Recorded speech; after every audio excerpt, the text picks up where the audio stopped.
Hello, welcome back to my online class in semantic subject. In this section, we discuss about dimension of meaning. So, minggu lalu kita udah bahas tentang meaning, kurang lebih kenapa sih kita butuh meaning, dan bentuk meaning kita udah bahas lexical dan grammatical meaning. Nah, kali ini kita akan bahas tentang dimensionnya atau dimensinya. Ternyata meaning itu cukup luas dan beragam kalau kita kaitkan dia dengan satu hal dengan hal yang lain. Nah, di sini there are 4 things atau 4 dimensi meaning berdasarkan source yang kita pakai dalam semantic class, yaitu buku Cradler. Kita akan bahas tentang denotation, kemudian reference, kemudian sense relation, dan connotation atau connotative meaning nanti. Tapi nggak detail ya, kita bahas general dulu mengenai dimension of meaning. Nah, sebelum masuk ke sana, dimension of meaning itu bisa muncul karena 3 ini, yaitu semantic triangle ini berdasarkan Ogden dan Richard. Kalau kamu lihat, ini adalah prosesnya, proses pemaknaan di dalam bahasa seperti ini. Cat, this is exponent letter, bisa kamu tulis atau kamu baca atau kamu dengar. So intinya language is a sign or symbol, di sini dia berperan, itu cat ini contohnya. Sedangkan ini konsep in your mind, ya, konsep ini berarti human brain, pikiran kita. Kemudian ini adalah objeknya ini berarti bendanya langsung. Oke? Nah, bentuk segitiga semantik itu berperan adalah ketika terjadi hubungan simbol atau spoken language and written language into our mind atau terhadap konsepnya, itu terjadi proses namanya association. Kita menyebutnya association menurut Richard and Ogden. Sedangkan ketika hubungannya dari konsep ke real objeknya atau physical object, jadi ketika kamu memikirkan sesuatu, kemudian kamu mau mengacu bendanya yang mana, maka itu proses namanya proses reference atau proses pengacuan. Sama seperti kamu mendapatkan kata cat, kemudian kamu memikirkannya, sehingga ketika kamu memikirkannya, setelah dimasuk ke dalam pikiran, ke dalam konsep, oh, cat itu adalah sebuah benda yang seperti ini, makhluk hidup, kakinya 4, tapi ternyata bukan meja, karena dia makhluk hidup. Kalau meja benda mati, ya kan? Nah, jadi proses memilah-milah bendanya yang mana, itu adalah proses terjadi dalam mindset atau konsep. Kemudian setelah kamu lihat, cat yang mana nih?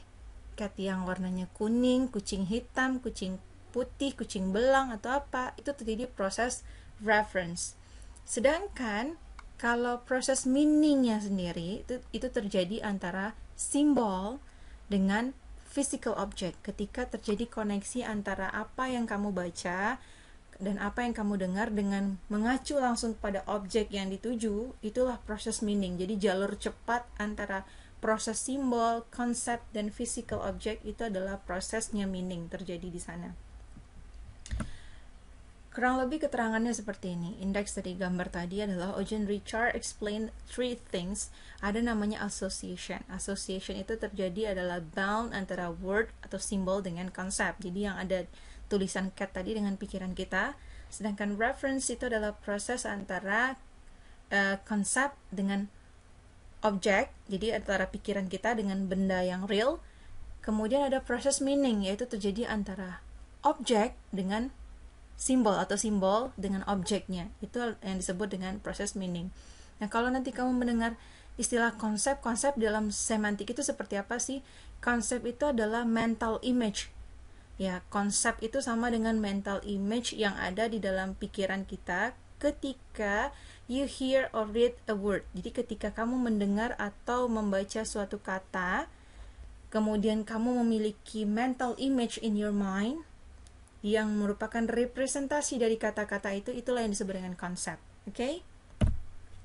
Nah, sekarang kita masuk untuk dimension yang pertama, ada namanya denotation atau denotative meaning. Denotation itu adalah literal atau primary atau direct meaning of a word. Jadi ketika kamu membahas makna yang sifatnya literal, kemudian makna dasar atau makna langsung, itu disebut dengan denotasi. Denotasi itu kan berasal dari kata denote, bagaimana kita mendefinisikan sesuatu. Oke, bagaimana cara kita mengkonsepkan sesuatu Itu yang disebut dengan denotation. Maka dia berhubungan antara simbol dengan konsep, itulah denotation. Makanya denotation ini juga disebut dengan dictionary meaning. Denotation itu disebut dengan dictionary meaning. Di sini dijelaskan menurut Richard bahwa denotation itu adalah proses denoting between a word terhadap atau to its literal concept atau its literal mental image-nya. Tadi yang seperti saya sampaikan sebelumnya, ketika konsep dalam semantik itu maksudnya adalah mental image, represented atau representative of the word atau of language expression. Itu yang disebut dengan konsep.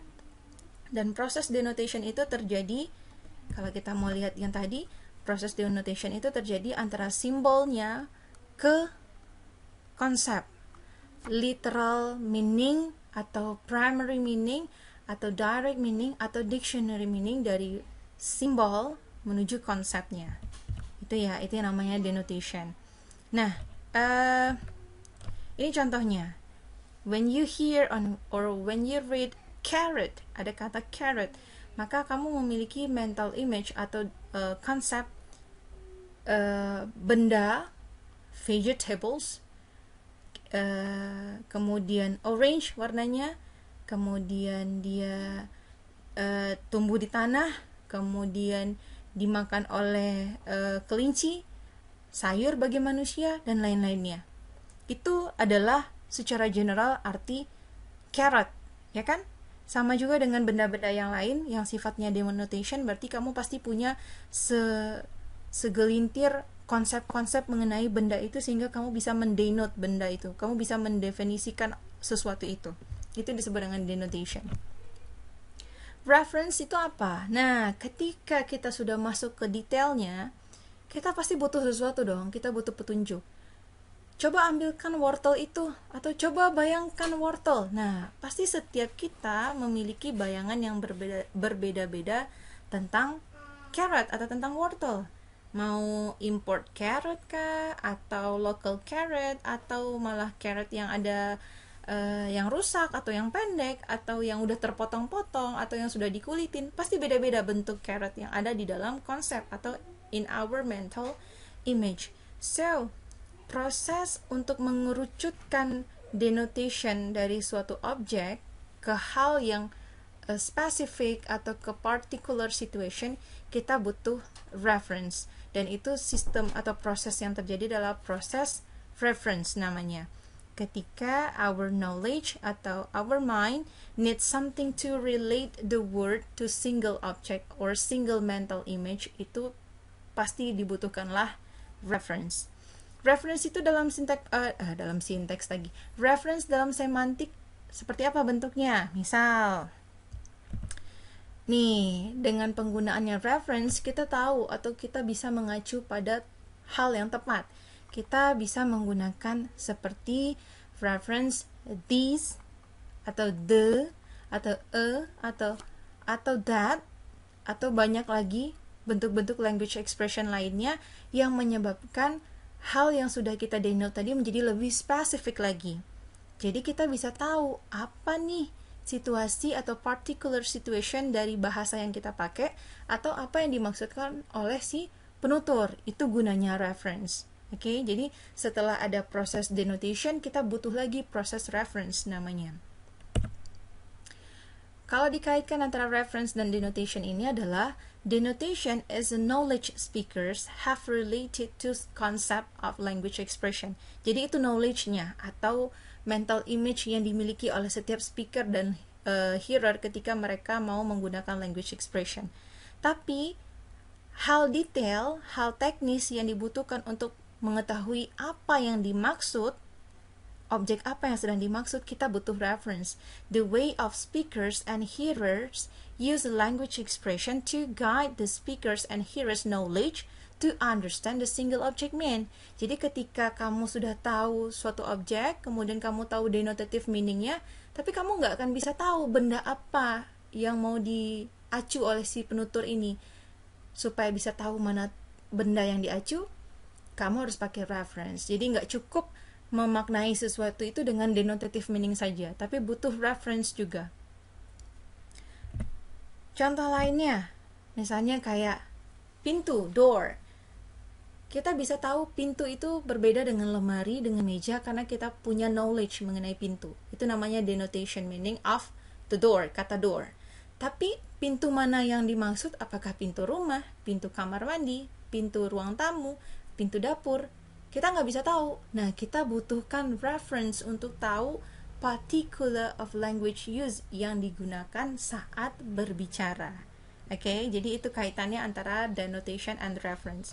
Sekarang kita move ke dimensi berikutnya, ada connotation. Ternyata makna suatu kata atau makna itu tidak cukup dengan hanya literal meaning saja atau direct meaning saja. Beyond the denotative meaning ada sesuatu yang lebih luas lagi yang disebut dengan connotation. Connotation itu sangat berkaitannya atau bilingually saya katakan di sini berkaitan dengan nilai rasa. Jadi setiap kata atau meaning itu, setiap meaning pada kata itu ada nilai rasanya. Dan itu berdasarkan kesepakatan. Kenapa kesepakatan? Ternyata kesepakatan pada grup yang satu dengan grup yang lain itu ternyata bisa beda-beda. Makanya dikatakan connotative meaning itu sangat erat kaitannya dengan culture or value. Makanya di sini diungkapkan bahwa connotative meaning of a word is influenced by the value or culture beyond the word itself. Beda budaya, maka akan beda lagi connotative meaningnya. Beda value pada suatu kelompok atau pada suatu kesepakatan itu akan memberikan dimensi makna yang berbeda. Ini contohnya pada kata dog. This dog is Dalmatian. Denotation dari kata dog itu adalah konsep tentang anjing adalah purely biological of animal kingdom, yaitu dog, ya. Tapi ternyata di balik seekor anjing, ternyata definisi anjing itu bagi beberapa kelompok atau beberapa budaya itu berbeda-beda. Among the Eskimos itu adalah sled sebagai kereta luncur. Jadi kayak tools of transportasi lah bagi mereka itu ya. Tapi bagi Parsis, suku di India, itu dianggap sebagai sesuatu yang benda yang sakral, nggak boleh diganggu. Ada juga yang menganggap itu sebagai hama. Jadi kalau misalnya di daerah yang mungkin yang banyak perkebunan, bukan perkebunan ya, banyak binatang-binatang yang tidak boleh diganggu oleh anjing, ya peternakan mungkin ya. Tapi beberapa peternakan ada juga yang menggunakan anjing sebagai penjaga malah ya. Tapi mungkin saya nggak tahu ya jenis binatang apa yang ternyata anjing di situ dianggap malah sebagai hama. Tapi malah di daerah-daerah lain atau di budaya lain anjing itu dianggap sebagai, bisa jadi sebagai teman atau binatang peliharaan. Sehingga connotative meaning of dog itu bisa bervariasi, depends on the culture or the value of the speakers, tergantung dari value dari bukan lebih tepat speakers ya, tapi value dari bahasa itu sendiri. Jadi kayak anjing dalam bahasa Indonesia itu mungkin berbeda value-nya atau culture-nya dengan anjing dalam bahasa Inggris. Itu tergantung dari bagaimana nilai budaya yang ada bagi orang-orang Inggris dan bagi orang-orang Indonesia. Itu maksudnya. Nah, keempat ada namanya sense relation. Jadi meaning is more than denotation and connotation. Maksudnya apa? Ternyata a meaning of word depends on its association with other words. Jadi ternyata meaning of a lexeme atau meaning of word itu sangat dipengaruhi oleh meaning dari lexeme atau words yang ada di sekitarnya. Kenapa? Meaning of words itu ternyata ada relasinya atau sense relation. Ini teman-teman bisa lihat di buku Cradler page 46. Saya contohkan atau dia contohkan seperti ini. Ada dia buat kalimatnya she waited atau clause she waited. Kemudian ada clause satu lagi, a day elapsed. Dia menunggu atau satu hari berlalu. She waited, lexeme she dengan waited itu make sense atau terkoneksi, cocok. Itulah yang disebut dengan sense relation. A day elapsed itu juga cocok, satu hari berlalu. itu like some a day dengan a lapse itu sinkron, make sense. Bagaimana cara kita membuktikan bahwa mereka memiliki sense relation? Ketika kita ganti pasangannya, she elapses, itu jadi doesn't make sense, nggak cocok ketika kita katakan dia berlalu, karena berlalu itu lebih cocok untuk hari, waktu, bulan, atau intinya yang berkaitan dengan waktu. Sedangkan she elapses itu nggak cocok. Cocoknya adalah she waited, she ran, itu cocok. Tapi kalau dia berlalu itu nggak cocok. Nah, itu salah satu bentuknya. Sehingga kita bisa katakan sense relation itu di dalam sebuah konstruksi sentence itu terdiri dari dua. Ya, baik itu bisa juga sih dalam phrase, bisa juga phrase, clause, atau sentence. Yang intinya sense relation itu linkage-nya bisa berbentuk dua. Ada syntagmatic relation dan paradigmatic relation. Karena kamu udah ambil kelas sintaks, pasti bisa membayangkan ya, kurang lebih. Sense relation yang sifatnya syntagmatic itu adalah sense relation yang berkaitan dengan sintagmatis atau tata bahasa. Misalnya, sebuah kalimat itu kalau sudah ada subjek, maka pasti relasi berikutnya adalah predikat.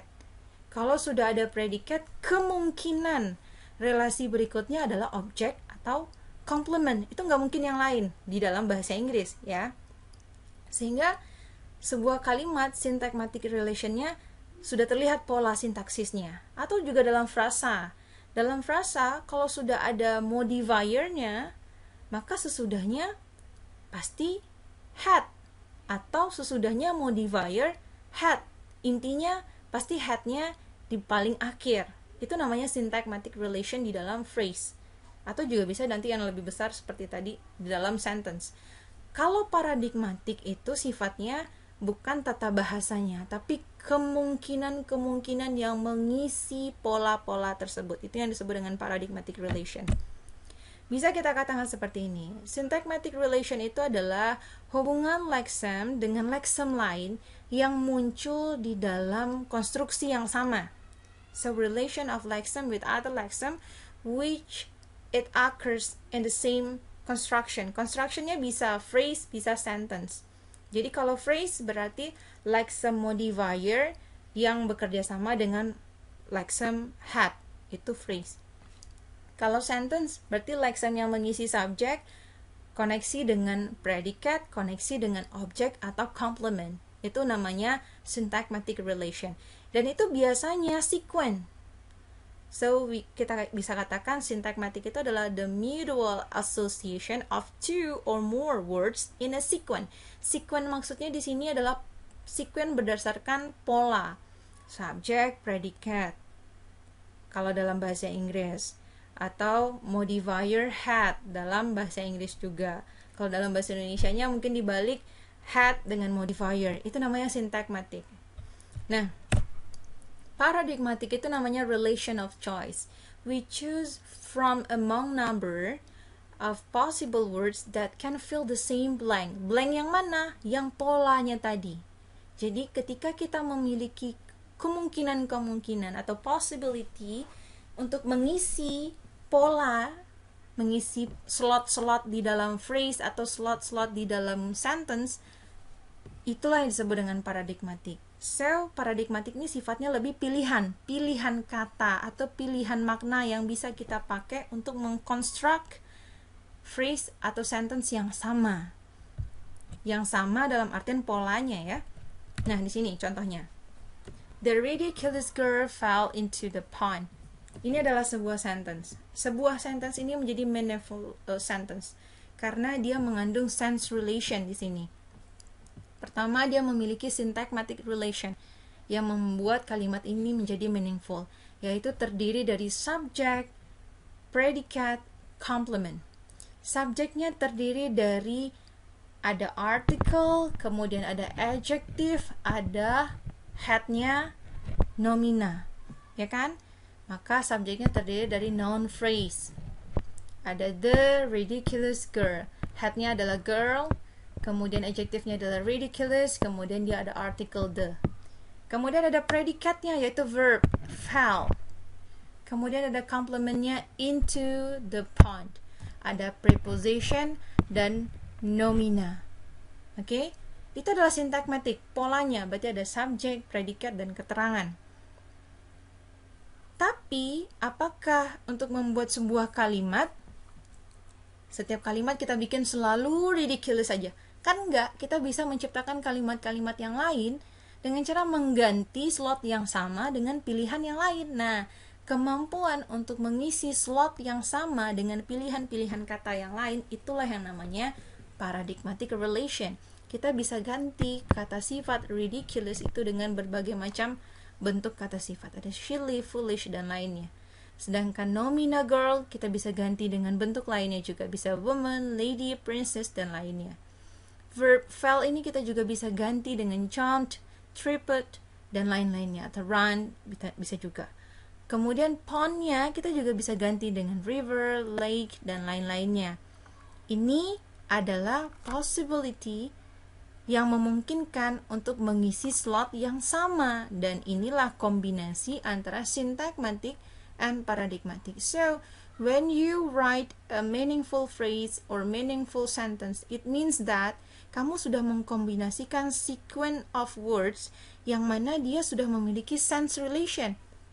Sense relationnya itu yang berkaitan dengan tata bahasanya atau polanya, sedangkan paradigmatiknya adalah bagaimana kamu mengembangkan kalimat itu menjadi bentuk kalimat-kalimat yang lain tapi masih dalam pola yang sama. Itu yang disebut dengan paradigmatik dan syntagmatic.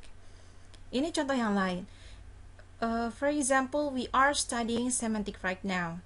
So, this is a meaningful sentence. Ini terdiri dari suatu hal yang ada sense relationnya sehingga dia menjadi meaningful. Apa sih sintakmatiknya? Syntagmatic relationnya kita lihat polanya.